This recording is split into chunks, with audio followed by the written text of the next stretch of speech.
Innal hamdalillah nahmaduhu wa nasta'inuhu wa nu'minu bihi wa natawakkalu alayhi wa na'udzu billahi min shururi anfusina wa min sayyiati a'malina may yahdihillahu fala mudilla lahu wa may yudlil fala hadiya lahu ashhadu an la ilaha illallah wahdahu la sharika lahu wa ashhadu anna muhammadan abduhu wa rasuluhu arsalahu bil huda wa dinil haqq liyudhhirahu ala dini kullihi walau karihal musyrikun. Allahumma salli ala Muhammadin wa ala ali Muhammadin kama sallaita ala Ibrahim wa ala ali Ibrahim innaka Hamidum Majid. Allahumma barik ala Muhammadin wa ala ali Muhammadin kama barakta ala Ibrahim wa ala ali Ibrahim innaka Hamidum Majid. Amma ba'du fa inna khairal hadithi kitabullah wa khairal hadi hadi Muhammadin sallallahu alaihi wasallam wa syarral umuri muhdatsatuha wa kullu muhdatsatin bid'ah wa kullu bid'atin dhalalah wa kullu dhalalatin finnar. A'udzu billahi minasy syaithanir rajim. Ya ayyuhalladzina amanu taqullaha haqqa tuqatih wa la tamutunna illa wa antum muslimun. ബഹുമാനമുള്ള സത്യവിശ്വാസികളെ, വിശ്വാസിനികളെ, അല്ലാഹു സുബ്ഹാനഹു വ തആലയുടെ വിധിവിലക്കുകൾ, കൽപ്പനാ നിർദ്ദേശങ്ങൾ ജീവിതത്തിൻ്റെ എല്ലാ മേഖലകളിലും പരമാവധി പാലിച്ച് തഖ്വയുള്ളവരായി ജീവിക്കാൻ ആത്മാർത്ഥമായി പരിശ്രമിക്കണമെന്ന് ഓരോരുത്തരെയും ഓർമ്മപ്പെടുത്തുകയാണ്. അല്ലാഹു സുബ്ഹാനഹു വ തആല അവൻ്റെ സ്വർഗപ്രവേശനത്തിന് അനുമതി ലഭിക്കുന്ന മഹാഭാഗ്യവാന്മാരിൽ നാം ഏവരെയും ഉൾപ്പെടുത്തി അനുഗ്രഹിക്കുമാറാകട്ടെ. നോമ്പിൻ്റെ ദിവസങ്ങളിൽ രാത്രി ഉറങ്ങാൻ കിടക്കുന്ന സ്ത്രീകളിൽ അധികം ആളുകൾക്കും ഉണ്ടാകാറുള്ള ഒരു ടെൻഷൻ, രാവിലെ അലാം അടിക്കുന്നത് ഞാൻ അറിയൂലേ, ഞാൻ അറിഞ്ഞില്ലെങ്കിൽ ഞങ്ങൾ ഉണരാൻ വൈകും, അങ്ങനെ കുട്ടികൾക്കും ഞങ്ങൾക്കും ഒന്നും ഭക്ഷണം കഴിക്കാനുള്ള സമയം കിട്ടൂല, അങ്ങനെ അന്ന് ഭക്ഷണം കഴിക്കാതെ നോമ്പെടുക്കേണ്ടി വരും. എവിടേക്കെങ്കിലുമൊക്കെ യാത്ര പോകാനായി നിലമ്പൂരിൽ നിന്ന് നമ്മൾ ഷൊർണൂരിലേക്ക് ട്രെയിൻ കയറാണ്. അപ്പോൾ കുറച്ച് നേരം ട്രെയിൻ ലേറ്റായി. അപ്പോൾ നമ്മൾ ചിന്തിക്കുകയാണ്, അവിടെ എത്തുമ്പോഴേക്ക് അവിടെ നിന്നുള്ള കണക്ഷൻ ട്രെയിൻ പോയിട്ടുണ്ടാവും, അങ്ങനെ നിൻ്റെ യാത്ര മുടങ്ങും. രാവിലെ നമ്മൾ എപ്പോഴെങ്കിലും ഒന്ന് ജോലി സ്ഥലത്തേക്ക് ഇറങ്ങിയപ്പോൾ അല്പം വൈകി ഇറങ്ങി. അപ്പോൾ ഇനി എനിക്ക് ഇടക്കരന്ന് ഇനി ബസ് കിട്ടൂല, ഞാൻ ജോലി സ്ഥലത്തെത്താൻ വൈകും, അങ്ങനെ ഇനി മാനേജറുടെ നിന്ന് ചീത്ത കേൾക്കും, ഇന്നത്തെ പ്രശ്നം ആകെ കൊളാവും. ഏതൊരു കാര്യത്തെയും ഒരു നെഗറ്റീവായി പ്രതീക്ഷയില്ലാതെ നിരാശയോടുകൂടി സമീപിക്കുക എന്ന സ്വഭാവം നമുക്ക് നല്ലതല്ല. ഷൊർണൂർ എത്തുന്നത് വരെ നമ്മൾ ടെൻഷനായാലും ഇല്ലെങ്കിലും ഒരേപോലെയാണ് നമുക്ക് അവിടെ നിന്നുള്ള ട്രെയിൻ കിട്ടുക, മാറ്റമൊന്നും ഉണ്ടാവില്ല. രാത്രി നമ്മൾ കിടന്നുറങ്ങുമ്പോൾ ടെൻഷനോടുകൂടി കിടന്നുറങ്ങിയാലും അല്ലെങ്കിലും നമുക്ക് ഒരേ ഫലമാണ് ഉണ്ടാവുക. സമാധാനത്തോടു കൂടി ഉറങ്ങാൻ ടെൻഷൻ ഇല്ലെങ്കിൽ. എപ്പോഴെങ്കിലുമൊക്കെ ഒന്ന് ലേറ്റായി, അപ്പോൾ ഇനി ഇങ്ങനെ അങ്ങനെ ആകും, അതിൻ്റെ അപ്പുറത്ത് അങ്ങനെ ആകും. കുട്ടികളെല്ലാവരും കൂടി ടൂറ് പോയി, അല്ലെങ്കിൽ എന്തെങ്കിലും ഒരു ആവശ്യത്തിന് യാത്ര പോയി, അപ്പോൾ അമ്മമാർ വീട്ടിലിരുന്ന് സങ്കടപ്പെടുകയാണ്, ഞാൻ വണ്ടി അപകടത്തിൽപ്പെടും, വണ്ടി ഇടിക്കും, ഇങ്ങോട്ടോലെ മയ്യത്തേക്കാരും കൊണ്ടുവരിക, അങ്ങനത്തെ ടെൻഷൻ. എല്ലാ വിഷയത്തെയും ഒരു നെഗറ്റീവായി സമീപിക്കുക, ഒരു പ്രതീക്ഷയില്ലാതെ സമീപിക്കുക എന്ന സ്വഭാവം അത് നമുക്ക് ഗുണമല്ല, മനസ്സിന് സന്തോഷം തരൂല. അത് നമുക്ക് ടെൻഷൻ ഉണ്ടാക്കുന്ന, നമ്മുടെ മനസ്സിനെ വേദനിപ്പിക്കുന്ന പല ഘടകങ്ങളും നമ്മുടെ നാട്ടിലുണ്ടാകും. അതിനെയെല്ലാം പേടിയോടെയും ആശങ്കയോടെയും വീക്ഷിക്കുക എന്നത് ഗുണകരമല്ല. അതിനെ പോസിറ്റീവായി എങ്ങനെ നമുക്ക് ചിന്തിക്കാം, എങ്ങനെ അതിനെ കണക്കാക്കാം എന്നത് ആലോചിക്കുന്നതാണ് സമാധാനം കിട്ടുന്ന വർത്തമാനം.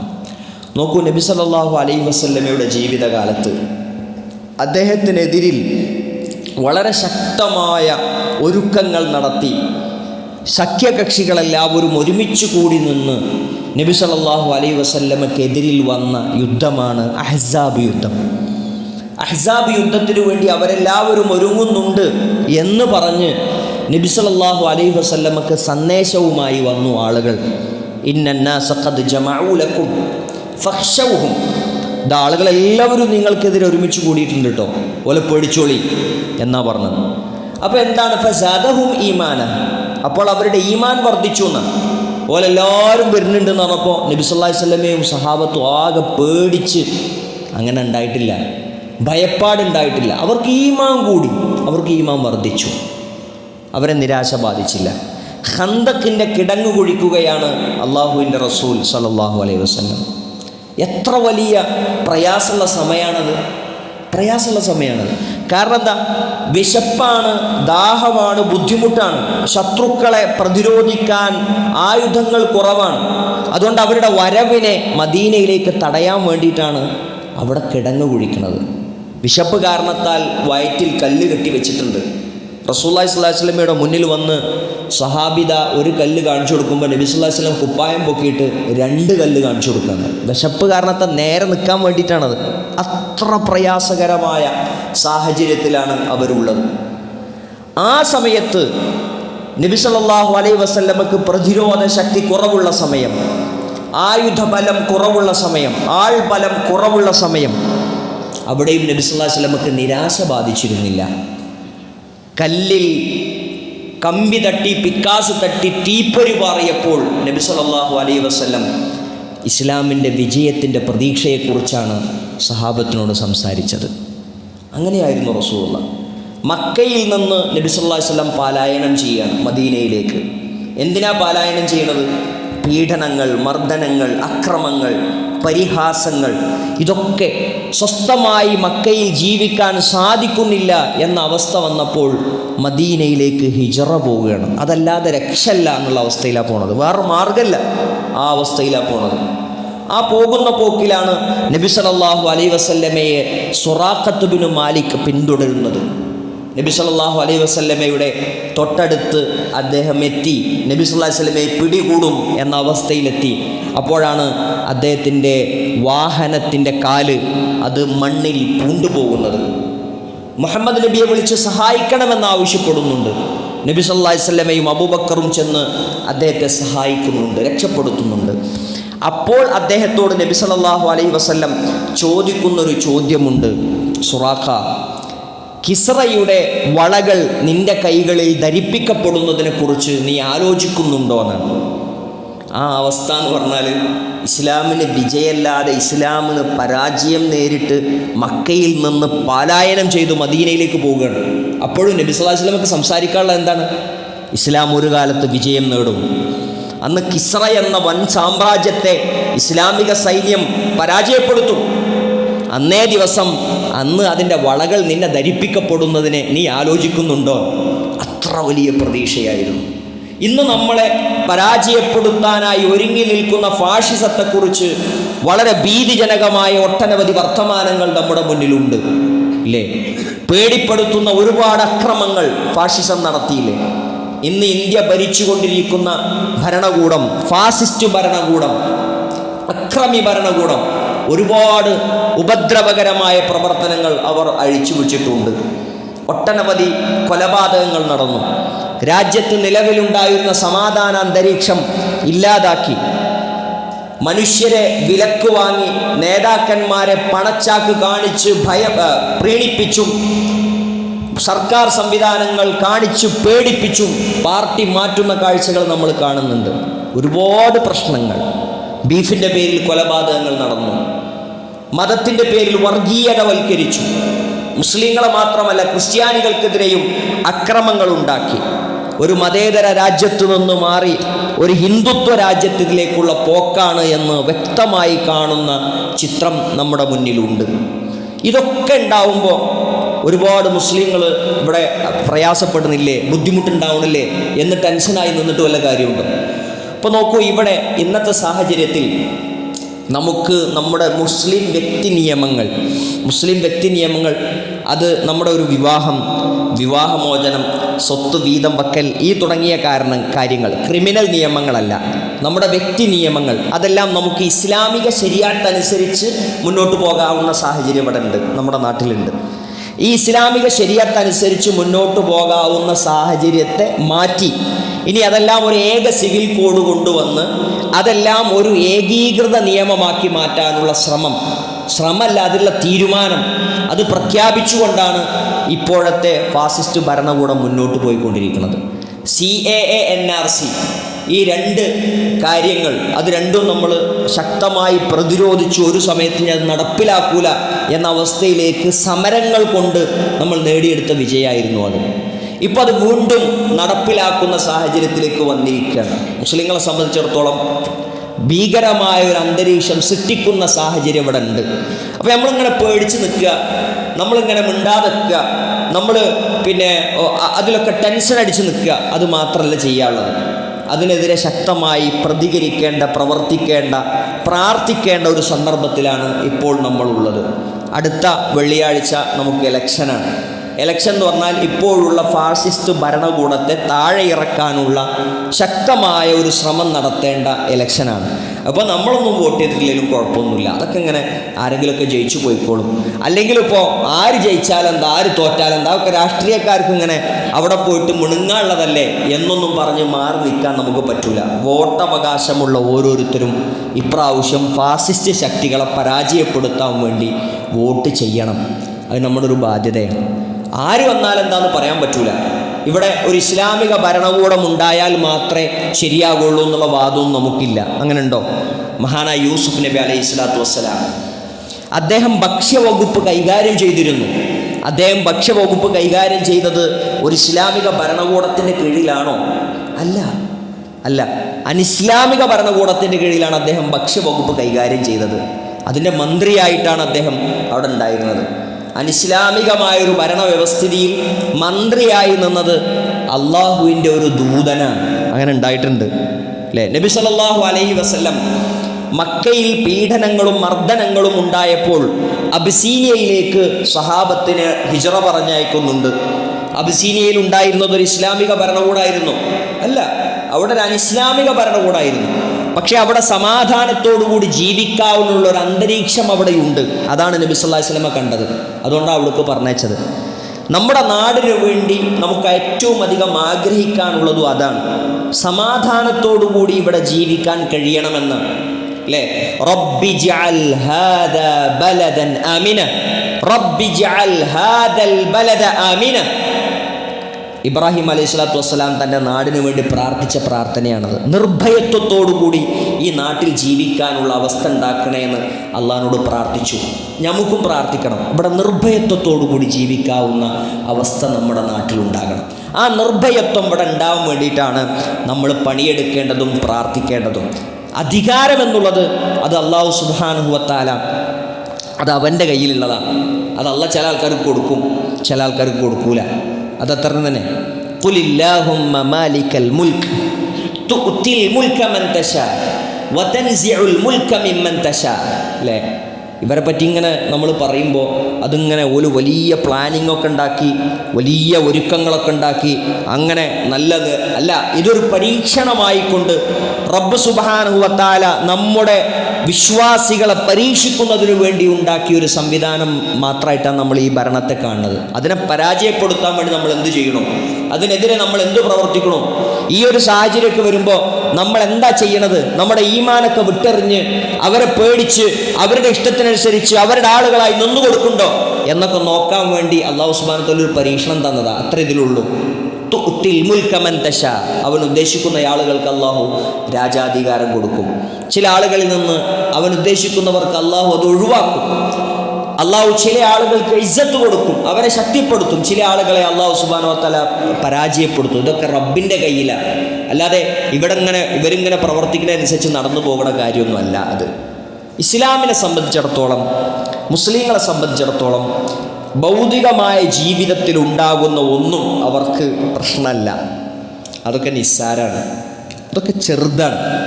നമ്മളെ സംബന്ധിച്ചോളം ഏറ്റവും മുഖ്യമായത് നമ്മുടെ പരലോക വിജയം തന്നെയാണ്. ദുനിയാവിൽ കുറച്ച് ആൾക്കാർക്ക് പ്രയാസമുണ്ടായി, ബുദ്ധിമുട്ടുകളുണ്ടായി, ഇനി മരണം തന്നെ സംഭവിച്ചു. എന്നാലും വിശ്വാസികളെ സംബന്ധിച്ചോളം അവർക്ക് ഏറ്റവും പ്രധാനം ഹിദായത്ത് നഷ്ടപ്പെട്ടോ ഇല്ലേ എന്നാണ്. നമുക്ക് ഏറ്റവും മുഖ്യം നമ്മുടെ ഹിദായത്ത് പോയോ ഇല്ലേ, അതിലാണ് നമുക്ക് ഏറ്റവും ആകാംക്ഷയുണ്ടാകേണ്ടതും പേടിയുണ്ടാകേണ്ടതും പ്രതീക്ഷയുണ്ടാകേണ്ടതും ഒക്കെ ആ വിഷയത്തിലാണ്. ഹുദ അത് നമുക്ക് നഷ്ടപ്പെടാൻ പാടില്ല. ഈമാൻ അത് നമുക്ക് ചോർന്നു പോകാൻ പാടില്ല. നബി സല്ലല്ലാഹു അലൈഹി വസല്ലം നബി സല്ലല്ലാഹു അലൈഹി വസല്ലമയുടെ കുടുംബക്കാരിയായ ഉമ്മു ഹറാമിൻ്റെ വീട്ടിൽ വിശ്രമിക്കുകയാണ്. നബി സല്ലല്ലാഹു അലൈഹി വസല്ലം ഉറക്കത്തിൽ നിന്ന് ഉണർന്നു. എന്നിട്ട് പുഞ്ചിരിച്ചു. ഉമ്മു ഹറാം ചോദിച്ചു, എന്തിനാണ് അങ്ങൊന്ന് പുഞ്ചിരിക്കുന്നത്? നബി സല്ലല്ലാഹു അലൈഹി വസല്ലം പറഞ്ഞു, മുസ്ലിങ്ങളുടെ കൂട്ടത്തിൽ നിന്ന് ഒരു നാവികസേന അവർ പുറപ്പെടും. ആ പുറപ്പെടുന്ന സമയത്ത് അതിൽ ഉള്ള ആളുകൾ മുഴുവൻ സ്വർഗത്തിൽ പ്രവേശിക്കും. ഉമ്മു ഹറാം നബി സല്ലല്ലാഹു അലൈഹി വസല്ലമയോട് ചോദിച്ചു, ഞാൻ അതിലുണ്ടാകാൻ വേണ്ടി അങ്ങൊന്ന് ദുആ ചെയ്യണം. നബി സല്ലല്ലാഹു അലൈഹി വസല്ലം ദുആ ചെയ്തില്ല. സമാനമായ സംഭവങ്ങൾ വീണ്ടും തിരുദൂതരുടെ ജീവിതത്തിൽ ആവർത്തിച്ചു. നബി സല്ലല്ലാഹു അലൈഹി വസല്ലം ഇത് ആവർത്തിച്ച സമയത്ത് ഉമ്മു ഹറാമിന് നബി സല്ലല്ലാഹു അലൈഹി വസല്ലമ പറഞ്ഞ വാക്ക് അൻതി മിൻ അവൈലിഹിം, അവരുടെ കൂട്ടത്തിൽ ആദ്യ ആളുകളിൽ നീ ഉണ്ടാകുമെന്നാണ്. ഉമർ ബിൻ ഖത്താബ് റളിയല്ലാഹു അൻഹുവിൻ്റെ കാലത്ത് വീണ്ടും ഒരു നാവികസേന സൈപ്രസിലേക്ക് യാത്ര പോവുകയാണ്. അതിൽ ഉമ്മു ഹറാം ബിൻത്ത് മൽഹാൻ ഉണ്ടായിരുന്നു. നബി സല്ലല്ലാഹു അലൈഹി വസല്ലം പറഞ്ഞതുപോലെ അവിടെ ഇറങ്ങി വാഹനപ്പുറത്തേറി യാത്ര ആരംഭിക്കുന്നതിൻ്റെ മുമ്പായി തന്നെ വാഹനപ്പുറത്തു നിന്ന് വീണ് ഉമ്മു ഹറാം വഫാത്തായി. അവർ ഷഹാദത്തിൻ്റെ പദവിയിലെത്തി. അവർ സ്വർഗത്തിൻ്റെ വഴിയിലെത്തി. നബി സല്ലല്ലാഹു അലൈഹി വസല്ലമ സ്വർഗത്തിൻ്റെ ഒരു മാർഗം പറഞ്ഞപ്പോൾ അതിലേക്ക് ആത്മാർത്ഥമായി ആഗ്രഹിക്കുക, അതിനുവേണ്ടി കൊതിക്കുക, ഞാൻ അതിൽ പെടണമെന്ന് ആഗ്രഹിക്കുക, അതിനുവേണ്ടി പ്രാർത്ഥിക്കണമെന്ന് പറയാം. റബീഅത്ത് ബിൻ കഅബ് അൽ അസ്ലമി റളിയല്ലാഹു അൻഹു നബി സല്ലല്ലാഹു അലൈഹി വസല്ലം അദ്ദേഹത്തോട് ചോദിച്ചു, സൽ യാ റബീഅ, നിനക്ക് എന്താ വേണ്ടാച്ച റബീഅ നീ ചോദിച്ചോ. അപ്പോൾ റബീഅ ചോദിച്ചത് എന്താ? നബി സല്ലല്ലാഹു അലൈഹി വസല്ലമക്ക് സേവനം ചെയ്ത് വീടിൻ്റെ മുറ്റത്ത് അതിൻ്റെ കോലായിയിൽ അതിൻ്റെ വാതിൽപ്പടിയിൽ നബി സല്ലല്ലാഹു അലൈഹി വസല്ലമക്ക് രാത്രി wudu എടുക്കാനുള്ള വെള്ളം കൊടുക്കാൻ വേണ്ടി കാത്തിരുന്ന് സേവന സന്നദ്ധനായി അങ്ങനെ ജീവിച്ച വ്യക്തിത്വമാണ് റബീഅ. നിനക്കെന്തു വേണം, എന്തും ചോദിക്കാവുന്ന ഭരണാധികാരിയാണ് നിൽക്കുന്നത്. പക്ഷേ അസ്അലുക മുറാഫഖതക ഫിൽ ജന്ന, സ്വർഗത്തിൽ അങ്ങയോടൊപ്പം എനിക്ക് സ്ഥാനം വേണമെന്നാണ് റബീഅ ചോദിച്ചത്. അല്ലേ? നബി സല്ലല്ലാഹു അലൈഹി വസല്ലം നീ ആ വിഷയത്തിൽ എന്നെ സഹായിക്കണം സുജൂദുകൾ അധികരിപ്പിച്ചുകൊണ്ട് എന്ന് റബീഅയോട് നബി സല്ലല്ലാഹു അലൈഹി വസല്ലം മറുപടി പറയാം. സ്വർഗമായിരുന്നു അവർക്ക് പ്രധാനം. ദുനിയാവിലെ ജയപരാജയങ്ങളോ ദുനിയാവിലെ കോട്ട നേട്ടങ്ങളോ അവരെ ബാധിച്ചിരുന്നില്ല. പരലോകത്തെനിക്ക് രക്ഷ വേണം. ദുനിയാവിലെ ഏറ്റവും വലിയ നഷ്ടം ഈമാൻ നഷ്ടപ്പെടുന്നതാണ്, ഹിദായത്ത് നഷ്ടപ്പെടുന്നതാണ് എന്നവർ ചിന്തിച്ചു. ഏറ്റവും വലിയ ലാഭം ഈമാൻ ഉണ്ടാവുകയും സൽക്കർമ്മങ്ങൾ അനുഷ്ഠിക്കാൻ ഭാഗ്യമുണ്ടാവുകയും സ്വർഗത്തിൻ്റെ വഴിയെ സഞ്ചരിക്കലുമാണ് എന്നവർ വിചാരിച്ചു. അതുകൊണ്ട് തന്നെ ദുനിയാവിൻ്റെതായ കാര്യങ്ങളിൽ അവർക്ക് വലിയ ബേജാറും പേടിയും ഉണ്ടായിരുന്നില്ല. ഇപ്പോൾ സമാഗതമായിരിക്കുന്ന ഈ ഒരു ഇലക്ഷനിൽ വിശ്വാസികൾ എന്ന നിലക്ക് നമുക്ക് ഗൗരവത്തിൽ ചില കാര്യങ്ങൾ ചിന്തിക്കാനുണ്ട്. ഇവിടെ ഇസ്ലാമിനെതിരെ പ്രവർത്തിക്കുന്ന, മുസ്ലിങ്ങൾക്കെതിരെ ഗൂഢാലോചന നടത്തുന്ന, ഇസ്ലാമിനെ ഇല്ലായ്മ ചെയ്യാൻ വേണ്ടി ശ്രമിക്കുന്ന ഒരു ഭരണകൂടമാണ് ഇന്ന് നമ്മുടെ രാജ്യം ഭരിച്ചുകൊണ്ടിരിക്കുന്നത് എന്നുള്ളതിനാൽ തന്നെ അതിനെ പരാജയപ്പെടുത്താനും അതിനെ താഴെ ഇറക്കാനും വേണ്ടി നമ്മൾ ഒരുമിച്ച് ഒരേപോലെ നമ്മൾ ശ്രമിക്കേണ്ട ഒരു സാഹചര്യത്തിലാണ് നമ്മളുള്ളത്. നമ്മുടെ രാജ്യം ഒരു മതനിരപേക്ഷ നിലപാടോടുകൂടി തന്നെ നിലനിൽക്കുക എന്നത് നമുക്ക് അത്യാവശ്യമാണ്. ഇവിടെ ഒരു സമാധാന അന്തരീക്ഷം നിലനിൽക്കുക എന്നത് നമ്മുടെ ആവശ്യമാണ്. അതുകൊണ്ട് എല്ലാ ആളുകളും 18 വയസ്സ് കഴിഞ്ഞ ഓരോരുത്തരും വോട്ട് ചെയ്യുക എന്നത് ശ്രദ്ധിക്കേണ്ട കാര്യം. അന്നൊരു ടൂറ് പോവുക, അന്നൊരു യാത്ര പോവുക, അങ്ങനെ ആ ഒരു വോട്ടിൻ്റെ ദിവസം അപകടത്തിലാക്കാൻ പാടില്ല. മാത്രമല്ല അതിൻ്റെ തലേ ദിവസങ്ങളിൽ യാത്ര പോകഞ്ഞ് വോട്ടിന് തിരിച്ചെത്താൻ പറ്റാതിരിക്കുക, അങ്ങനത്തെ ഒരു സാഹചര്യം ഉണ്ടാകാൻ പാടില്ല. ഒരു ഉംറ യാത്രയൊക്കെ അതിന് ശേഷത്തേക്ക് നീട്ടിവെക്കുക. ഇനി അതിൻ്റെ മുമ്പ് പോയി വരാൻ നമുക്ക് സമയമില്ല. ഇനി രാവിലെ കുറച്ച് നേരത്തെ തന്നെ, വെള്ളിയാഴ്ച ദിവസമാണ്, അന്നിപ്പോൾ വോട്ടിന് പോയി ക്യൂ നിൽക്കുക, അന്നിപ്പോൾ ജുമഅൊന്നും വലിയ പ്രശ്നമല്ല എന്ന് വിചാരിക്കേണ്ട. നമ്മളെ സംബന്ധിച്ചിടത്തോളം മുസ്ലിം സംഘടനകളെല്ലാവരും ആവശ്യപ്പെട്ടിട്ടുണ്ട് വോട്ട് അന്നത്തെ ദിവസം മാറ്റി വെക്കണമെന്ന്. പക്ഷേ മാറ്റി വെച്ചിട്ടില്ല. അപ്പം ഇനി ഏതായാലും ഉള്ള അവസ്ഥയിൽ നമുക്ക് അഡ്ജസ്റ്റ് ചെയ്ത് കാര്യങ്ങൾ ചെയ്യാമെന്നുള്ളൂ. അതുകൊണ്ട് രാവിലെ നേരത്തെ തന്നെ നമ്മുടെ ബൂത്തിൽ ആദ്യം വോട്ട് ചെയ്യുന്ന ആളുകളായി നമ്മൾ മാറുകയും എന്നിട്ട് ജുമാക്ക് നമ്മൾ വൈകാതെ തന്നെ എത്തുന്ന ഒരു സാഹചര്യവും നമുക്കുണ്ടാകണം. പിന്നെ അതിൻ്റെ ഉദ്യോഗസ്ഥന്മാരായ ആളുകളാണ്, അവർക്ക് അവിടെ തന്നെ ഇരിക്കേണ്ട സാഹചര്യമായിരിക്കും ഉണ്ടാവുക. അവർക്ക് ജുമയിൽ അന്നൊരു നിർബന്ധ സാഹചര്യം ഉള്ളതുകൊണ്ട് പണ്ഡിതന്മാർ അതിനെപ്പറ്റി പറഞ്ഞത് അവർക്ക് അതിൽ ഇളവുണ്ടാവുന്നതാണ്. ഒന്നുകിൽ അവർ ദൂര സ്ഥലത്തു നിന്ന് വരുന്ന യാത്രക്കാരായിരിക്കും, അല്ലെ ജോലിയുമായി ബന്ധപ്പെട്ട ഒരു തിരക്ക് അവർക്കുള്ളത് കൊണ്ട്, രാജ്യത്തിൻ്റെ തന്നെ ഒരു പ്രധാന കാര്യമായതുകൊണ്ട് അതൊന്നും അവർക്ക് ഇളവുണ്ടാവും. അതുകൊണ്ട് അവർ ആ ഇളവ് സ്വീകരിച്ച് ജംഉം ഖസ്റുമായിട്ട് ളുഹറും അസറും ഒക്കെ അവർക്ക് നിസ്കരിക്കുക. യാത്രക്കാരല്ലെങ്കിൽ അവർ ജംആയി നിസ്കരിക്കുക. പോളിംഗ് ഉദ്യോഗസ്ഥന്മാരായ ആളുകളുണ്ടെങ്കിൽ അങ്ങനെയാണ് ചെയ്യേണ്ടത്. ഇനി പോളിംഗ് ഓഫീസർമാരായി അല്ലെങ്കിൽ പോളിംഗ് ഏജൻറ്റുമാരായി അവിടെ ഇരിക്കുന്ന ആളുകൾ, നമ്മുടെ കൂട്ടത്തിൽ രാഷ്ട്രീയത്തിൽ ഇടപെടുന്ന ആളുകൾ ഉണ്ടാവും. അവരെ ആ സമയത്ത് അവിടെ ഒരാളെ ഇരുത്തിയിട്ട് ജുമാക്ക് വരാൻ കഴിയുന്നുണ്ടെങ്കിൽ അതന്നെയാണ് ചെയ്യേണ്ടത്. ഞാകെ ഒരു ബൂത്തിലെ ഒരു പാർട്ടിക്കാർക്ക് തന്നെ 2 ആളെ നിയമിക്കാവുന്ന സാഹചര്യമൊക്കെ ഉണ്ടല്ലോ. അപ്പോൾ ആ സാഹചര്യം ഉപയോഗപ്പെടുത്തി ജുമയുടെ സമയത്ത് അവിടെ ആളെ ഇരുത്തിയിട്ട് ഇങ്ങോട്ട് പോരാൻ പറ്റുന്നുണ്ടെങ്കിൽ അത് തന്നെയാണ് ചെയ്യേണ്ടത്. ഇനി അതിനും പറ്റാത്ത സാഹചര്യം ഉണ്ടെങ്കിൽ ഇളവ് സ്വീകരിച്ച് ളുഹർ നമസ്കരിച്ച് ളുഹറും അസറും ജമ്മായി നിസ്കരിച്ച് അതിൻ്റെ ഭാഗത്തിൽ നമ്മൾ ചെയ്യേണ്ട കാര്യങ്ങൾ ചെയ്യുക എന്നുള്ളതാണ്. പിന്നെ നമ്മളെ സംബന്ധിച്ചിടത്തോളം പ്രാർത്ഥന അധികരിപ്പിക്കേണ്ട ഒരു സാഹചര്യം നമുക്കുണ്ട്. ആത്മാർത്ഥമായി പ്രാർത്ഥിക്കേണ്ട സാഹചര്യം. നമ്മുടെ നാട്ടിൽ ഒരു സമാധാന അന്തരീക്ഷം ഉണ്ടാകാനും ഒരു ഫാഷിസ്റ്റ് ഭരണകൂടം തന്നെ ഇനി ഇവിടെ ഭരിക്കാതിരിക്കാനും നമ്മൾ ആത്മാർത്ഥമായി ആഗ്രഹിക്കണം, പ്രാർത്ഥിക്കണം. നമുക്ക് ഇങ്ങനെ വലിയ ടെൻഷൻ ഉള്ളത് കൊണ്ടോ പേടിയുള്ളത് കൊണ്ടോ അല്ല, നമ്മൾ ആത്മാർത്ഥമായി പ്രാർത്ഥിക്കുക. നമുക്കിവിടെ ഒരു സമാധാന അന്തരീക്ഷം നിലനിൽക്കുന്ന ഒരു ഭരണകൂടം ഉണ്ടാകണം എന്ന് നമ്മൾ ആത്മാർത്ഥമായി ആഗ്രഹിക്കുകയും പ്രാർത്ഥിക്കുകയും ചെയ്യുക. അങ്ങനെ തന്നെയാണ് ചരിത്രത്തിൽ സംഭവിച്ചിട്ടുള്ളതും ഇസ്ലാമിക ലോകത്ത് ഉണ്ടായിട്ടുള്ളതും അങ്ങനെ തന്നെ.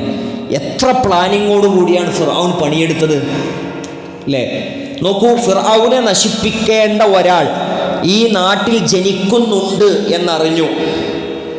ഇസ്രായേലിയരുടെ കൂട്ടത്തിൽ ഒരാൾ ജനിക്കുന്നുണ്ട്, കിബിത്തി വംശജനായ ഫിർഔനെ കൊലപ്പെടുത്താൻ പാകത്തിന് ഒരാൾ വളർന്നു വരുന്നുണ്ടെന്ന് അറിഞ്ഞു. ഫിർഔൻ എന്താ ചെയ്തത്? ഫിർഔൻ അവിടെ ജനിക്കുന്ന ആൺകുട്ടികളെ, ഇസ്രായേലിയരിലെ മുഴുവൻ ആൺകുട്ടികളെയും കൊലപ്പെടുത്തി. എപ്പോൾ? വർഷങ്ങൾക്ക് മുമ്പ്. മൂസാ നബി അലൈഹി സ്വലാത്തു വസ്സലാം ജനിക്കുന്നതിന് മുമ്പ് തുടങ്ങിയിട്ടുണ്ട് ഫിർഔൻ അല്ലേ? അങ്ങനെയുള്ള ആ ഫിർഔൻ മൂസാ നബി അലൈഹി സ്വലാത്തു വസ്സലാമിനെ കൊലപ്പെടുത്താതെ രക്ഷപ്പെടുത്തുന്ന സാഹചര്യം ഉണ്ടാവുകയാണ്. എന്നിട്ട് ഫിർഔൻ്റെ കൊട്ടാരത്തിൽ തന്നെയാണ് മൂസാ നബി അലൈഹി സ്വലാത്തു വസ്സലാം വളരുന്നത് അല്ലേ? ഫിർഔൻ്റെ പ്ലാനിങ് ഒന്നുണ്ട്, പക്ഷെ അള്ളാൻ്റെ പ്ലാനിങ് വേറെയായിരുന്നു. ആ ഫിർഔനെ നശിപ്പിക്കാനുള്ള ആളായിട്ടാണ് പിന്നീട് ആര് കടന്നു വരുന്നത്? മൂസാ നബി അലൈഹി സ്വലാത്തു വസ്സലാം കടന്നു വരുന്നത്. ആ മൂസാ നബിയെ പരാജയപ്പെടുത്താൻ വേണ്ടി ഫിർഔൻ എന്തെല്ലാം പണികളെടുത്തു. സാഹിറുമാരെ കൊണ്ടുവന്നു. 10,000-കണക്കിന് സാഹിറുമാരെ ഒരുമിച്ച് നിർത്തി എല്ലാവർക്കും പുലിത്തോൽ കൊണ്ട് പ്രത്യേകം ഒരേ യൂണിഫോം ഇട്ട് കൊടുത്ത് മൂസാ നബിയെ പരാജയപ്പെടുത്താൻ ഫിൽ മദാഇനി ഹാശിരീൻ, എല്ലാ നാടുകളിൽ നിന്നുമായി മൂസാ നബി അലൈഹി സ്വലാത്തു വസ്സലാമിനെ പരാജയപ്പെടുത്താൻ മാരണക്കാരെ കൊണ്ടുവന്നു ഫിർഔൻ. എല്ലാവരും ഒരുമിച്ച് കൂടി നിന്നു. നിങ്ങളിടണോ, ഞാനിടണോ, ഞങ്ങളിടണോ, അതോ നീ ഇടുന്നോ എന്നാണ് മൂസാ നബി അലൈഹി സ്വലാത്തു വസ്സലാമയോട് ചോദിച്ചത്. എന്നാൽ നിങ്ങൾ ആദ്യം ഇട്ടോളൂ എന്ന് പറഞ്ഞു. അവരവരുടെ കയറുകളും വടിയും ഇട്ടു. അതെല്ലാം പാമ്പായി ആളുകൾക്ക് തോന്നുകയാണ്. മൂസാ നബി അലൈഹി സ്വലാത്തു വസ്സലാമക്ക് പോലും ഒരു വേള പേടി തോന്നുകയാണ് അല്ലേ? അപ്പോഴാണ് മൂസാ നബി അലൈഹി സ്വലാത്തു വസ്സലാം അള്ളാഹുവിൻ്റെ അനുവാദത്തോടു കൂടി തൻ്റെ വടി നിലത്തിടുന്നത്. ഒരു ഉഗ്ര വലിപ്പമുള്ള പെട്ടെന്ന് ഇഴഞ്ഞു നീങ്ങുന്ന പാമ്പായി മാറുകയും അവയെല്ലാം തിന്നുകയും ചെയ്യുന്ന കാഴ്ചയാണ് അവിടെ കൂടിയിരിക്കുന്ന ആളുകൾക്കൊക്കെ കാണാനായത്. സാഹിറുമാർക്കാണ് ആദ്യം മനസ്സിലായത് ഞങ്ങളുടേത് വെറും ചെപ്പടി വിദ്യയാണ്, ഒരു മാരണമാണ്. എന്നാൽ മൂസയുടേത് ഒറിജിനലാണ്, മുഅ്ജിസത്താണെന്നുള്ളത് ആദ്യം മനസ്സിലായത് ആ സാഹിറുമാർക്കാണ്. അവരാദ്യം മൂസാ നബി അലൈഹി സ്വലാത്തു വസ്സലാമിൽ വിശ്വസിക്കുകയാണ്. ഫിർഔൻ ചോദിക്കുന്നുണ്ട്, നിങ്ങൾ തിരക്ക് പിടിച്ച് വിശ്വസിക്കുകയോ, ഞാൻ അനുവാദം തരുന്നതിന് മുമ്പ് നിങ്ങൾ വിശ്വസിക്കുകയോ? സൂറത്ത് ത്വാഹയിൽ, സൂറത്ത് ഖസസിൽ അല്ലാഹു സുബ്ഹാനഹു വ തആല ഇത് നമുക്ക് വിശദീകരിച്ച് തരുന്നുണ്ട്. അപ്പം എന്താ പറയണത്? ഞങ്ങൾക്ക് ബോധ്യപ്പെട്ടതാണ്, ഞങ്ങൾ മൂസയിൽ വിശ്വസിച്ചിട്ടുണ്ട്. നിങ്ങളെ ഞാൻ കാലും കയ്യും വിപരീതമായി ഛേദിക്കും, നിങ്ങളെ ഞാൻ ഈത്തപ്പനത്തടിയിൽ ക്രൂശിലേറ്റും. പക്ഷേ നീ എന്തു ചെയ്താലും ഞങ്ങൾക്കതൊന്നും പ്രശ്നമല്ല. ഞങ്ങൾക്ക് ഏറ്റവും പ്രധാനം ഞങ്ങളുടെ പരലോകമാണ്. ഇന്ന ഇലാ റബ്ബിന, ഞങ്ങളിതാ ഞങ്ങളുടെ റബ്ബിലേക്ക് മടങ്ങുന്നവരാണ്, നിന്നെ പേടിയില്ല ഞങ്ങൾക്ക് എന്ന് പറയാവുന്ന ഈമാനിലേക്ക് അവർ വളർന്നു വന്നു അല്ലേ? ഏറ്റവും ശക്തരായി കടന്നു വന്ന ആളുകളുണ്ടായിട്ട് പോലും മൂസാ നബി അലൈഹി സ്വലാത്തു വസ്സലാമയുടെ മുഅ്ജിസത്തിന് മുന്നിൽ അല്ലാഹു സുബ്ഹാനഹു വ തആല ആ ശത്രുക്കളെ, ഫിർഔനിനെ, അവൻ്റെ പ്ലാനിങ്ങിനെ മുഴുവൻ പരാജയപ്പെടുത്തിയ കാഴ്ചയാണ് നമ്മൾ കണ്ടത്. ഒരു രാജ്യം മുഴുവൻ, ഒരു നാട് മുഴുവൻ നമ്രൂദിനോടൊപ്പം ഉണ്ടായിരുന്നു. അവിടുത്തെ മനുഷ്യർ മാത്രമല്ല, മൃഗങ്ങളും നമ്രൂദിനോടൊപ്പമായിരുന്നു. എല്ലാവരും ഒരുമിച്ച് കൂടി, എല്ലാവരുടെയും സഹായത്തോടു കൂടിയാണ് അവിടെ തീക്കുണ്ടാരം ഒരുക്കുന്നത്. എന്നിട്ടോ ആ തീക്കുണ്ടാരത്തിൽ നിന്ന് ഇബ്രാഹിം അലൈഹിസ്സലാത്തു വസ്സലാമിന് എന്തെങ്കിലും ഒരു പോറലേറ്റോ, ഒരു പോറലും ഏൽക്കാതെ അള്ളാഹു സുബ്ഹാനഹു വ തആല അവിടെ ഇബ്രാഹിം അലൈഹിസ്സലാത്തു വസ്സലാമിനെ രക്ഷപ്പെടുത്തിയ കാഴ്ചയാണ് നമ്മൾ കണ്ടത്. മക്കയിൽ നിന്ന് പീഡനം സഹിക്ക വയ്യാതെ ഒന്നുമില്ലാത്തവനായിക്കൊണ്ടാണ് നബി സല്ലല്ലാഹു അലൈഹി വസല്ലം മദീനയിലേക്ക് പലായനം ചെയ്യുന്നത്, ഹിജ്റ പോകുന്നത്. എന്നാൽ തിരിച്ച് ഫത്ഹു മക്കയുടെ അന്ന് നബി സല്ലല്ലാഹു അലൈഹി വസല്ലം കടന്നു വരുന്നത് അവിടുത്തെ ഭരണാധികാരിയായിക്കൊണ്ടാണ്. ചരിത്രത്തിൽ അങ്ങനെയാണ് സംഭവിച്ചിട്ടുള്ളൂ. ഇസ്ലാമിനെ പരാജയപ്പെടുത്താൻ വേണ്ടി, മുസ്ലിങ്ങളെ ഇല്ലാതാക്കാൻ വേണ്ടി ആരൊക്കെ ഏതെല്ലാം തരത്തിലുള്ള ആരോപണങ്ങളുമായി, അക്രമങ്ങളുമായി കടന്നു വന്നിട്ടുണ്ടോ അവർക്കൊക്കെ പരാജയമേ സംഭവിച്ചിട്ടുള്ളൂ. യുരീദൂന ലിയുത്ഫിഉ നൂറല്ലാഹി ബിഅഫ്വാഹിഹിം വല്ലാഹു മുത്തിമ്മു നൂരിഹി വലൗ കരിഹൽ കാഫിറൂൻ. അവരവരുടെ വായ കൊണ്ട് ഇസ്ലാമിൻ്റെ പ്രകാശത്തെ ഊതിക്കെടുത്താൻ വേണ്ടി ശ്രമിക്കുകയാണ്. പക്ഷെ അവർക്ക് അങ്ങനെ ഊതിക്കെടുത്താൻ സാധിക്കൂല. ഇപ്പം നോക്കൂ, ഏതൊരവസരം കിട്ടിയാലും അതിനെ ഇസ്ലാമിൻ്റെ മേൽ എങ്ങനെ പഴിചാരാം എന്ന് നോക്കിക്കൊണ്ടിരിക്കുകയാണ്. അബ്ദുറഹീമിന് വേണ്ടി നമ്മളെല്ലാവരും ചേർന്നാണ് പണം പിരിവ് നടത്തിയത്. പൈസ കൊടുക്കാത്ത ആൾക്കാർ അതിൽ ഉണ്ടാവില്ല, എല്ലാവരും പണം കൊടുത്തിട്ടുണ്ട്. എന്താ, ജയിലിൽ കഴിയുകയാണ് അയാളുടെ വാദപ്രകാരം അയാൾ കുറ്റമൊന്നും ചെയ്തിട്ടില്ല. അബദ്ധത്തിൽ ആ കുട്ടി മരണപ്പെട്ടതാണ്. അതാണ് അയാളുടെ വാദം. ആ വാദം കോടതിക്ക് ബോധ്യപ്പെട്ടിട്ടില്ല. ഒറ്റക്കാണ്, അവർ രണ്ടുപേരും മാത്രമുള്ളത്. ആ സമയത്ത് പ്രതി പറഞ്ഞ ഒരു വാദം തെളിയിക്കാൻ കോടതിയിൽ അയാൾക്ക് കഴിഞ്ഞിട്ടില്ല. കോടതി അങ്ങനെ നമ്മൾ വിചാരിക്കുന്നുണ്ടോ? സൗദി അറേബ്യയിലെ കോടതി എന്ന് പറഞ്ഞാൽ മലയാളിയായ ഒരാളാണെങ്കിൽ ഉണ്ടാവില്ല, ട്രാൻസ്ലേറ്റർമാരുണ്ടാവും അവിടെ. ഈ മലയാളിക്ക് പറയാനുള്ള മുഴുവൻ കാര്യവും കേട്ട് അത് അതേപോലെ കോടതിക്ക് എഴുതി കൊടുക്കാനും വിശദീകരിച്ചു കൊടുക്കാനും ഇയാളുടെ ഭാഗത്ത് നിന്ന് വാദിക്കുന്നൊരു വക്കീലിനെ പോലെ പ്രവർത്തിക്കാനും ആ ട്രാൻസ്ലേറ്റർക്ക് അർഹത ഉണ്ട്. അയാളവിടെ സംസാരിക്കും, അവിടുത്തെ കോടതിയിൽ ഖാദിയോട് അയാൾ സംസാരിക്കും. എന്നിട്ട് ഇയാളുടെ ആവശ്യങ്ങൾ പറഞ്ഞു കൊടുക്കും. ഒരു നിലക്കുള്ള അനീതി അവിടെ ഉണ്ടാവില്ല. അതാണ് ഇസ്ലാമിക ശരിയാത്ത്. ഇയാളുടെ കാര്യങ്ങളൊക്കെ പറഞ്ഞു കൊടുത്തപ്പോൾ സാഹചര്യ തെളിവുകൾ, മറ്റു ശാസ്ത്രീയ തെളിവുകൾ ഇതെല്ലാം പരിശോധിച്ചിട്ടും ഇദ്ദേഹത്തിൻ്റെതൊരു അബദ്ധത്തിലുള്ള കൊലപാതകമാണ് എന്ന് ആർക്ക് ബോധ്യപ്പെട്ടിട്ടില്ല? കോടതിക്ക് ബോധ്യപ്പെട്ടിട്ടില്ല. കോടതിയെ സംബന്ധിച്ചിടത്തോളം കോടതി വിധി പറയുക, മനഃപൂർവ്വമുള്ള കൊലപാതകത്തിന് തിരിച്ചു കൊലപ്പെടുത്തുക എന്നതാണ് ഇസ്ലാമിൻ്റെ ശരിയാത്ത്. അത് ഇസ്ലാമിൻ്റെ ശരിയാത്ത് അതാണ്. പക്ഷേ ഇതിൻ്റെ വിധി പിറ്റേന്ന് തന്നെയാണ് നടപ്പിലാക്കിയില്ല. കുടുംബത്തിന് വിട്ടുകൊടുക്കാനുള്ള ഒരവസരം കൊടുക്കുകയാണ്. വിധി നടപ്പിലാക്കണോ വേണ്ടേ എന്ന് തീരുമാനിക്കാനുള്ള അവകാശം ആ കുടുംബത്തിനുണ്ടെന്നാണ്.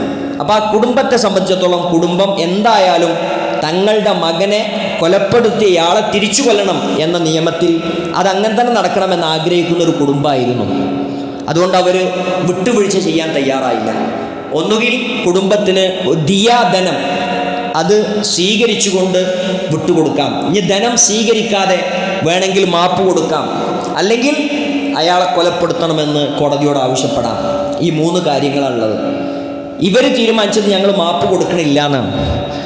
കാലങ്ങളോളം അയാളുടെ മേലുള്ള ശിക്ഷ നടപ്പിലാക്കാനുള്ള നീട്ടിവെക്കുകയാണ്. ഇസ്ലാമിക ശിക്ഷാവിധികൾ എന്ന് പറഞ്ഞാൽ തീരുമാനിക്കുക ആണ് തലവെട്ടുക അല്ല, അത് സമയമെടുത്ത് മക്കൾക്ക്. ഇപ്പോൾ ഒരു കുടുംബത്തിലെ വിധി പറയേണ്ട ബാപ്പാനെ കൊലപ്പെടുത്തിയ വിഷയത്തിൽ അയാളെ കൊല്ലണോ അതോ വെറുതെ വിടണോ എന്ന് തീരുമാനിക്കേണ്ടത് അവരുടെ കുട്ടികളാണെങ്കിൽ, അവർ മൈനറാണെന്നുണ്ടെങ്കിൽ, പ്രായപൂർത്തിയാകാത്ത കുട്ടികളാണെന്നുണ്ടെങ്കിൽ ആ കുട്ടികൾക്ക് പ്രായപൂർത്തിയാവണവരെ വെയിറ്റ് ചെയ്യും.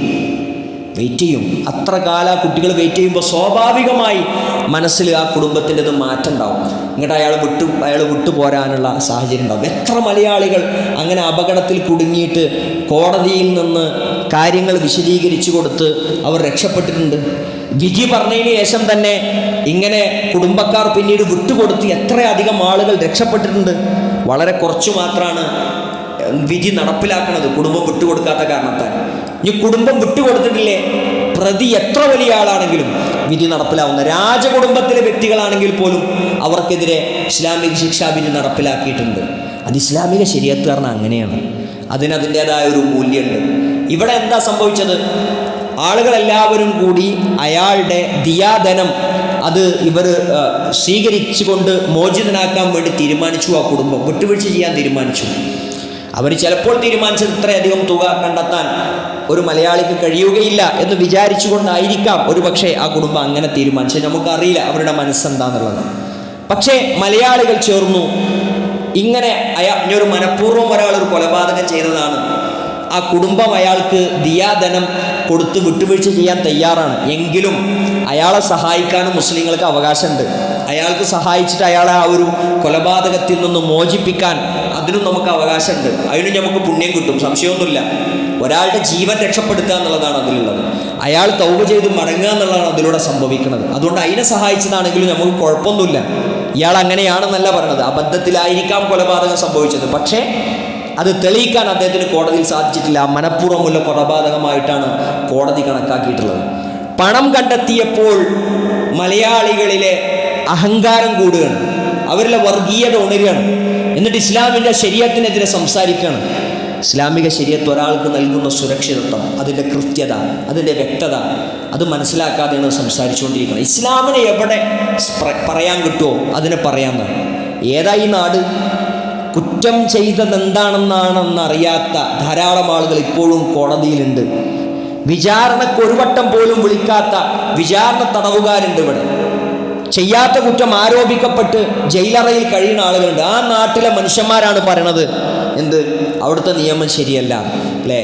അപ്പോൾ ശരീഅത്തിനെ കുറ്റപ്പെടുത്തിക്കൊണ്ടും അതിനെ താറടിച്ചുകൊണ്ടും സംസാരിക്കുന്ന ധാരാളം ആളുകളെ നമ്മൾ കാണും. അത്തരം ആളുകൾക്കൊക്കെ ഇസ്ലാമിക ശരീഅത്തിനെ കുറിച്ചൊക്കെ ശരിയായി പറഞ്ഞ് മനസ്സിലാക്കി കൊടുക്കാനും ഇസ്ലാമിലെ ശിക്ഷാവിധികളുടെ മഹത്വം പഠിപ്പിച്ചു കൊടുക്കാനൊക്കെയുള്ള അവസരമായി ഇത്തരം സാഹചര്യങ്ങളെ നമ്മൾ ഉപയോഗപ്പെടുത്തണം. അല്ലാഹു സുബ്ഹാനഹു വ തആല നമ്മെ അനുഗ്രഹിക്കുമാറാകട്ടെ.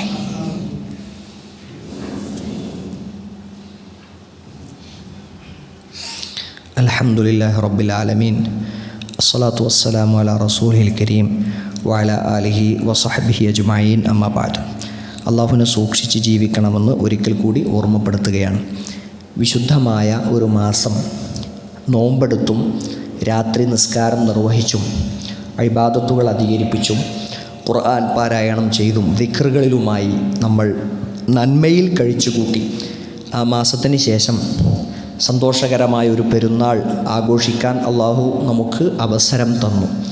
അതിനുശേഷം അള്ളാഹു നമുക്ക് നിയമമാക്കിയിട്ടുള്ള പുണ്യകരമാക്കിയിട്ടുള്ള 6 ദിവസത്തെ നോമ്പ്, ആ നോമ്പ് എടുക്കാൻ ഇനിയും നമുക്ക് സമയമുണ്ട്. വളരെ പുണ്യകരമാണ് എന്ന് മനസ്സിലാക്കി ആ 6 ദിവസത്തെ നോമ്പ് നമ്മൾ നിർവഹിക്കാൻ ആത്മാർത്ഥമായി ശ്രമിക്കുക. എല്ലാ ആഴ്ചയിലും ഇനി ഖത്തീബ് അത് ഓർമ്മപ്പെടുത്തിക്കൊള്ളണമെന്നില്ല. റമദാനിലെ കഴിഞ്ഞ് ശവ്വാൽ മാസത്തിലെ 6 ദിവസം നമ്മൾ സെലക്ട് ചെയ്ത് ഏതെങ്കിലും ദിവസം നമ്മളത് നോമ്പെടുത്ത് ആ പുണ്യം കരസ്ഥമാക്കാൻ നമ്മൾ ശ്രമിക്കണം. സ്ത്രീകളോട് പ്രത്യേകം ഓർമ്മപ്പെടുത്താനുള്ളത്, നഷ്ടപ്പെട്ട നോമ്പ് അത് എത്രയും വേഗം നോറ്റ് വീട്ടാൻ വേണ്ടി നമ്മൾ ശ്രമിക്കുക. ഈ ആദ്യത്തിൽ തന്നെ ചെയ്യാൻ കഴിയുക അങ്ങനെ ചെയ്യാം. ഇനിയിപ്പോൾ ചൂടാണ്, ഭയങ്കര പ്രയാസമാണ്, ക്ഷീണമാണ്, പിന്നെ നല്ല ബുദ്ധിമുട്ട് വരുന്നുണ്ട് എങ്കിൽ അടുത്ത മാസം മഴയുള്ള മാസത്തേക്ക് നീട്ടിവെക്കണതിന് കുഴപ്പമില്ല. വളരെ വേഗത്തിൽ എപ്പോഴാണോ അത് സാധിക്കുക അത് പെട്ടെന്ന് തന്നെ എടുത്ത് നോറ്റുകൂട്ടാൻ ശ്രമിക്കണം എന്ന കാര്യം ഓർമ്മപ്പെടുത്താണ്. ഇത് ഒരു കടാണ്. ഈ കടം അള്ളാഹ്ക്കുള്ള കടാണ്. അതുകൊണ്ട് അതങ്ങനെ തന്നെ മനസ്സിലാക്കണം. അള്ളാഹ്ക്കുള്ള കടാണ്, അത് ഞാൻ വേഗം വീട്ടും എന്ന് വിചാരിച്ച് വളരെ വേഗത്തിൽ നമ്മളത് വീട്ടാൻ ശ്രമിക്കണം എന്ന കാര്യം ഓർമ്മപ്പെടുത്തുകയാണ്. അല്ലാഹു സുബ്ഹാനഹു വ തആലക്ക് ധാരാളമായി ശുക്ർ ചെയ്ത് നിഅമത്തുകൾക്ക്, അള്ളാഹു തന്ന അനുഗ്രഹങ്ങൾക്ക് നന്ദി കാണിച്ച് തഖ്വയുള്ള ജീവിതം നയിക്കാൻ നമ്മൾ ഓരോരുത്തരും ആത്മാർത്ഥമായി പരിശ്രമിക്കുക. അല്ലാഹു സുബ്ഹാനഹു വ തആല നാം ചെയ്യുന്ന നന്മകൾ നമ്മിൽ നിന്ന് സ്വീകരിക്കുമാറാകട്ടെ. ഈ നാടിനെ അല്ലാഹു സുബ്ഹാനഹു വ തആല സുരക്ഷിതമായ ഒരു നാടാക്കി മാറ്റുമാറാകട്ടെ.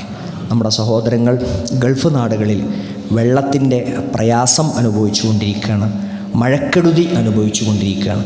അല്ലാഹു സുബ്ഹാനഹു വ തആല നമ്മുടെ കനിയന്മാർ, ജ്യേഷ്ഠന്മാർ, മൂത്താപ്പന്മാർ, അളാപ്പന്മാരൊക്കെ വിദേശ രാജ്യങ്ങളിലുണ്ട്. അവർക്കൊക്കെ അതിൻ്റെ ജോലി സ്ഥലത്തും മൊത്തം നാട്ടിലും യാത്രയിലൊക്കെ പ്രയാസങ്ങളുണ്ട്. നമ്മുടെ സഹോദരങ്ങൾക്ക് വേണ്ടി ആത്മാർത്ഥമായി നമ്മൾ പ്രാർത്ഥിക്കണം. അല്ലാഹു അവർ അനുഭവിച്ചു കൊണ്ടിരിക്കുന്ന പ്രയാസത്തിൽ നിന്ന് രക്ഷാപ്രദാനം ചെയ്യുമാറാകട്ടെ. നമ്മുടെ കൂട്ടത്തിൽപ്പെട്ട ധാരാളം ആളുകൾ രോഗികളായി ആശുപത്രികളിലുണ്ട്, വീടുകളിലുണ്ട്. അല്ലാഹു സുബ്ഹാനഹു വ തആല അവരുടെ രോഗം ശിഫയാക്കി കൊടുക്കുമാറാകട്ടെ. ഈ അടുത്ത ദിവസങ്ങളിൽ നമ്മളിൽ നിന്ന് മരണപ്പെട്ടു പോയ നമ്മുടെ സഹോദരങ്ങളുണ്ട്, കൂട്ടുകാരുണ്ട്. അല്ലാഹു സുബ്ഹാനഹു വ തആല അവരുടെയൊക്കെ ഖബറിടം വിശാലമാക്കി കൊടുക്കുമാറാകട്ടെ. അപകടങ്ങൾ പറ്റി ആശുപത്രിയിൽ കഴിയുന്ന നമ്മുടെ സഹോദരങ്ങളുണ്ട്. അല്ലാഹു സുബ്ഹാനഹു വ തആല അവരുടെ പ്രയാസങ്ങൾ നീക്കി കൊടുക്കുമാറാകട്ടെ. അല്ലാഹുമ്മ ഗ്ഫിർ ലിൽ മുഅ്മിനീന വൽ മുഅ്മിനാത്ത് വൽ മുസ്ലിമീന വൽ മുസ്ലിമാത്ത് അൽ അഹ്യാഇ മിൻഹും വൽ അംവാത്ത് ഇന്നക മുജീബു ദഅവാതി യാ ഖാദി അൽ ഹാജാത്ത്. ربنا تقبل منا إنك أنت السميع العليم وتب علينا إنك أنت التواب الرحيم واغفر لنا يا غافر المذنبين. ربنا آتنا في الدنيا حسنة وفي الآخرة حسنة وقنا عذاب النار. وصلى الله على نبينا محمد وعلى آله وصحبه وسلم. أقيموا الصلاة.